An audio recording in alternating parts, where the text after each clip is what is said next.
Mary Wilson has finally opened up about Motown Records, exposing secrets the world never expected. Her story doesn't just revisit history, it tears away the mask, revealing the shocking reality behind the legend. Join us as we unravel the truth about the label's golden era. The rise of the Supremes. When Mary Wilson stepped into the world of music, she carried with her a natural sense of what the industry needed. She understood the rhythm of show business, yet she always kept her heart fixed on entertaining people. She held on to her own standards and made sure that joy stayed at the center of everything she did. For her, the stage was not just a workplace, but a place where she could bring life, energy, and fun, both to the audience and to herself. Her love for performing began early. In 1959, she joined hands with Florence Ballard, Diana Ross, whom she always called Diane, and Betty McGlown to form the Primettes. She was only 13 years old then, still a teenager finding her way. But from that moment, she understood deep inside that singing was not just a dream. It was her path, something she would hold on to for the rest of her life. The Primettes, with their shared drive, slowly began to shape their sound. Each member had her own strength. Florence carried the spirit of blues. Her voice leaned toward the deep, emotional power that reminded listeners of singers like Aretha Franklin. Diana leaned toward pop, a style bright and smooth, giving the group a fresh edge. Mary took hold of the ballads, filling each note with softness and feeling. Together, they spread out their songs, covering the hits of the time. The balance between them made their sound rich and complete. In the early years, Motown was still rising, yet the label did not open its doors easily. After releasing their first single, Tears of Sorrow, on a small Detroit label called Lupine, they set their eyes back on Motown. They decided to sit on the lawn outside its headquarters, waiting and watching for an opportunity to slip in. And their persistence soon paid off when one day, a producer rushed out, searching for voices to fill in hand claps and background parts for a session. The young group jumped at the chance, and that simple moment opened the gates for them. By December 1962, their first album, Meet the Supremes, reached the shelves. The process of recording, however, was far from smooth. At that time, the girls were still in high school. Studio time had to work around their classes. Often they ran from school into late-night sessions, balancing books and music. Once they graduated, they were free to stay longer, but fame was still out of reach. To the label, they were just another group, called in when needed, often told to wait until the company was ready. Recognition came slowly, and the journey tested their patience. Despite their talent and energy, their first dozen singles failed to make a strong impact. Mary herself began to call the trio of Ross, Ballard, and Wilson the no-hit Supremes. The phrase was hers, and it stuck, though it carried a bittersweet edge. Even so, the group did not lose faith. They kept pushing forward, holding on to their bond, their shared dream, and their belief that success would eventually come their way. Every step of those early years shaped them, from aspiring to be famous singers to recording songs, from struggling with singles that went unnoticed to leaning on one another's strengths. The journey taught them resilience. Mary carried the memories of those beginnings with pride. She knew that every challenge built the foundation for what the group would later achieve. Even before the world caught on, she and her friends had already built something strong together, something that could not be shaken.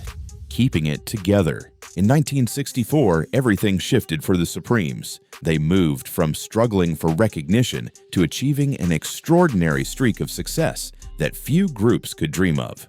Starting with the release of Where Did Our Love Go?, they began a run of 5 consecutive #1 hits, a record-breaking achievement that lifted them into the highest ranks of popular music. Over the years, the group continued to build on that momentum. By the time Diana Ross made her last appearance with them in January of 1970, the Supremes had collected 12 #1 singles, a feat that secured their place in music history. But the departure of Ross forced Mary Wilson to face a turning point. She suddenly found herself as the anchor of a group whose foundation was shifting under her feet. Cindy Birdsong, who had stepped in after Florence Ballard's exit, was still relatively new and had not yet found her full footing. Mary, though uncertain, held on to the belief that her career could move forward if she refused to give up. She embraced her love for performing and accepted the challenge of keeping the Supremes alive. With the help of Motown's Berry Gordy, Jean Terrell joined the lineup, and soon they recorded memorable songs like Up the Ladder to the Roof and Stoned Love. These recordings gave Wilson hope that the Supremes could carry on their reputation even without Ross at the front. However, the lineup continued to change. Birdsong stepped away, and Linda Lawrence entered the picture. For a time, things moved along smoothly, but change came again when both Terrell and Lawrence decided to walk away. Mary realized that the original dream she had shared with Florence and Diana could never be fully recreated. Still, she felt that the legacy of the Supremes was not yet complete, and she chose to remain, determined to see if the group could exit the stage with dignity and strength. Mary began to search for new talent. She looked around Motown and weighed different options. At one point, Syreeta Wright, who later married Stevie Wonder, was considered. Lamont Dozier, one of the legendary Dozier-Holland songwriting team, suggested Sherry Payne, the younger sister of singer Freda Payne. Fortunately for Mary, she had known Freda for years and trusted her judgment. When Sherry arrived in Los Angeles from Detroit, Wilson was immediately impressed. Sherry's warm personality and powerful voice convinced her that this combination could breathe new life into the Supremes. To complete the new trio, Wilson reached out to Birdsong once again and asked if she would return. Birdsong agreed, and with that, a new formation of the Supremes took shape. Wilson, Payne, and Birdsong moved forward together, releasing an album simply titled The Supremes. Each version of the group had its own unique identity and how the changes shaped the Supremes. With Diana, the dynamic had been built on friendship and ambition. Later, when the group carried Diana's name, the atmosphere shifted into something more polished and glamorous. When Jean Terrell came in, her style reflected the era of the early 70s, bringing a natural beauty and strength that matched the Black is Beautiful movement of the time. The trio of Jean, Cindy, and Mary blended well in terms of personality and stage presence, and Mary often looked back on them as one of the most harmonious arrangements the group ever had. Yet even in seemingly stable times, conflict found its way in. In 1975, the group faced a difficult decision about performing in South Africa during the apartheid years. Many people objected to the idea, and the disagreement caused strain within the group. Sherry and Cindy strongly opposed the trip, while Wilson felt differently. This difference created tension, but outside of that situation, their bond remained largely free from discord, and they continued to work together as professionals. Not long after, more changes arrived. Cindy revealed that she was planning to leave again, and Wilson felt worn down by the constant challenge of replacing members. She had carried the weight of keeping the Supremes together through years of transitions, and each departure forced her to start over. Despite her exhaustion, she saw an opportunity to collaborate with the Holland brothers again, and she decided to push forward. For this new chapter, Suze Green came into the picture. Green had already proven herself as a strong vocalist and songwriter. With experience working alongside Stevie Wonder, her talent was undeniable, and Wilson accepted her into the group, seeing her as the right addition for that moment. Through all of these changes, the Supremes never stopped evolving. Every shift in the lineup brought new voices, new styles, and new energy. Wilson carried the responsibility of holding the group together, adapting with resilience each time someone walked away. The journey was filled with triumphs and struggles, but the music they created continued to resonate. What began as a dream among three young women in Detroit grew into a legacy carried forward through countless stages, recordings, and reinventions. The Supremes' story became not only about the records they broke, but also about the strength to carry on when everything seemed uncertain. However, there was one very important part of her story: the fight for fairness. Mary Wilson carried a much heavier load in the Supremes than many people ever saw. Behind the glamour and the bright lights, she was the one who kept the group moving forward. She brought in new members, taught them how to handle themselves on stage, and made sure they held up as a team. She paid for the instruments and arranged transportation when they had to travel. She chased after producers to make sure the music got recorded and followed up with Motown to keep projects alive. It was endless work, and much of it went unnoticed. But without her steady hand, the Supremes would not have lasted as long as they did. But years later, she looked back and admitted that the group should have stopped long before they reached the high-energy album. By then, things had already stretched too far, and the bond that once held the Supremes together had weakened. The only reason she pushed on was because she believed working again with Holland Dozier Holland might give her a sense of direction. She wanted to hold on to performing, yet at the same time, she searched for a way out. Being on stage filled her with energy, but she did not feel ready to strike out on her own. Each time another member left, she doubted whether she could ever carry a career alone. The decision became harder with every change until her husband finally pushed her to step away and let the group dissolve. Her career after the Supremes was not free of struggles either. She often joked that she should have married a lawyer because of the many court cases that followed her name. The first major battle began when she tried to gain control over the Supremes' name. For years, she and the others believed it belonged to them, especially in the early days before Florence Ballard's departure. But the contract's fine print revealed that Motown had ownership of the name. That discovery opened the door for other groups to pop up and tour under the Supremes banner, even though they had no real connection to the original lineup. It was a frustrating experience, and she soon realized that the same problem was affecting many other groups from the same era. The Drifters, the Coasters, and many well-known acts faced the same kind of identity theft. Bands that had given everything to build their names were being copied by imposters who toured under those titles for profit. Mary Wilson and others refused to let this go on. They pushed lawmakers to act, and their fight reached Capitol Hill. Out of that effort came the Truth in Music legislation passed in more than 30 states. This law protected the rightful names of groups and prevented others from stealing the hard-earned legacy of musicians who had built their reputations over decades. For Wilson, this was more than a personal battle. It was about protecting the music industry and the artists who had carried it forward. Her determination did not stop there. She went on to back another crucial change in the law, one that carried an even broader impact. This was the Music Modernization Act, a bill designed to protect artists whose songs had been recorded before 1972.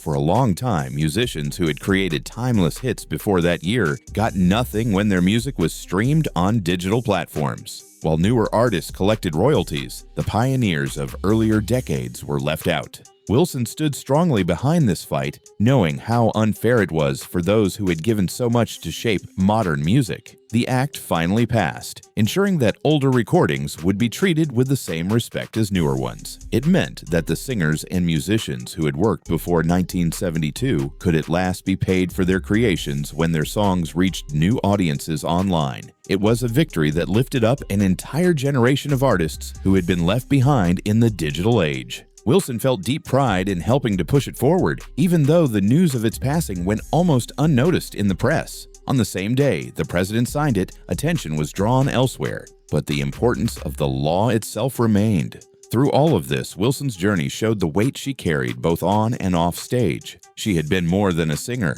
She was a leader who had trained others, fought for her group's survival, and stood up for fairness in the music industry. She faced doubts about her own strength, but she never stopped pushing. Her path was shaped not only by the songs she sang, but also by the battles she fought to protect the music and the people who made it. The Supremes left behind a mark that could not be erased, even as they broke apart. The music lived on, but so did the memories of what it took to reach the top and how that success came with sacrifices that never healed. Interestingly, one of the founding members triggered the split: the betrayal. In 1967, the famous Motown songwriting team of Holland Dozier Holland walked away from the company after a long fight over royalties. Their departure turned into years of legal battles with Berry Gordy. They set up their own record label, but success did not follow them in the same way it had at Motown. While they struggled to move forward, Motown only grew stronger and carried on with its golden run. That same year, Gordy decided to make a bold change with the group that had become Motown's shining jewel. The Supremes, with Diana Ross, Mary Wilson, and Florence Ballard as its members, were given a new identity. Florence Ballard was soon replaced by Cindy Birdsong, but the bigger change came when Gordy rebranded the group as Diana Ross and the Supremes. He revealed this decision in Los Angeles at the Central Plaza Hotel. The change was not just about the name. It marked the direction he wanted to take. Gordy was determined to break into Hollywood, and for him, Diana Ross was the one who could carry Motown into that world of film and television. The decision placed Ross at the center of the stage while shifting her childhood friends, Mary and Flo, into the background. Motown's finishing school had already reshaped the group's image, making sure they looked polished and refined. But Gordy's influence pushed Ross higher, giving her the spotlight while the others were left behind. From the beginning, Ross carried herself as someone who wanted attention and recognition. Those around her noticed how she moved toward the spotlight, and once Gordy gave her his full backing, it became impossible for others to compete with her inside the group. His personal relationship with her added another layer, giving her advantages the others did not receive. The bond between Gordy and Ross was both professional and personal, and it changed the balance within the Supremes. As the group rose higher, tensions grew stronger. Ross's hunger for more space and more control became clearer. Each time something did not satisfy her, she had the power to go directly to Gordy, and that influence often led to changes that suited her. Mary Wilson later reflected that the group's success kept pulling Ross upward, while Flo and Mary were forced to adjust to being pushed aside. By 1970, the group disbanded. A year later, Ross launched her own television show under Motown Productions and started her journey as a solo star. That moment closed the chapter of the trio and opened a new one built around Ross alone.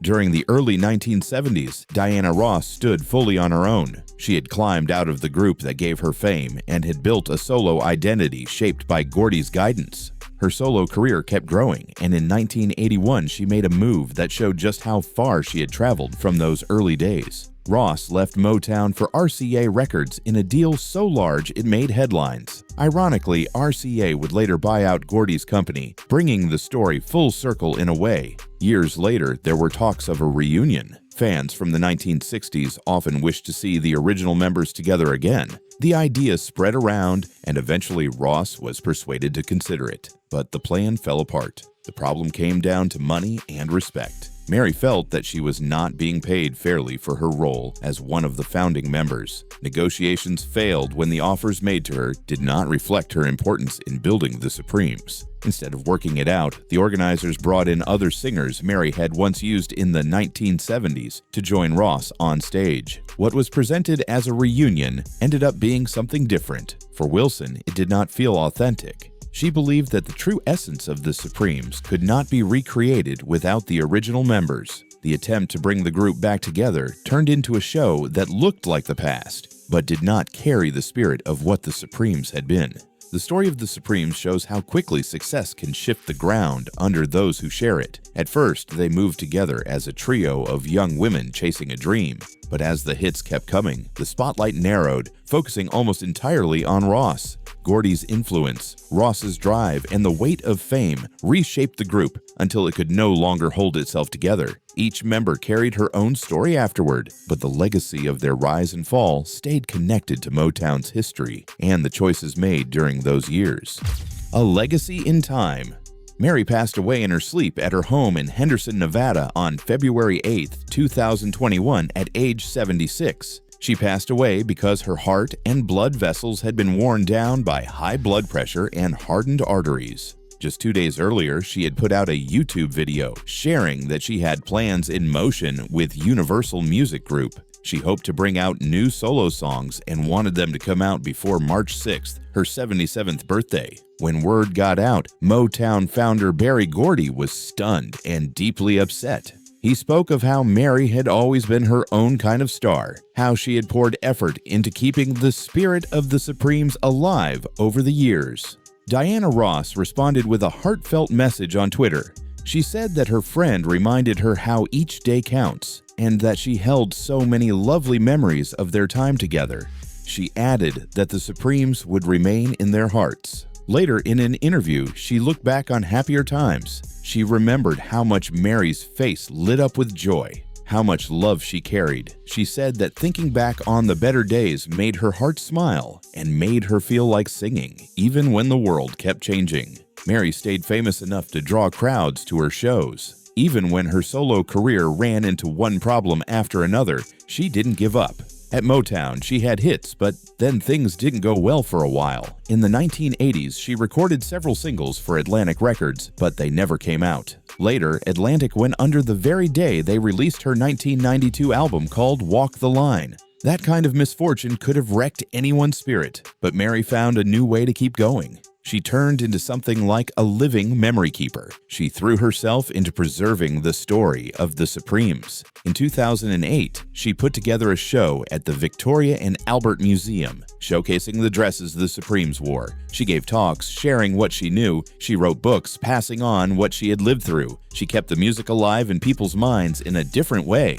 Over her life, Mary showed how to shift gears when things go wrong. She faced setbacks and letdowns. She reworked her path. She took one door closing and found another opening. First, she sang on stage, and when plans didn't work out, she broke into new roles, curating displays, sharing stories, writing. She threw light on the past so new generations could see what had happened, who the Supremes were, and how they shaped music. She did all this with humility and dedication, not bragging or holding back. She carried on in her own steady way, stepping up whenever anyone needed a piece of music history served up. She put in the effort to make sure fans and curious folks could not just listen to the songs, but understand the place where they came from. She kept moving forward. At the end, when she fell asleep and never woke up, she had made a mark that went beyond the stage. She had woven together her life as performer, keeper, teacher, and storyteller. Her life had its share of misfires and missed chances, yet she leaned into every role she could take on. She let her story be told anew through exhibitions, words, and memories. That's how she stayed close to hearts and minds, even after she was gone.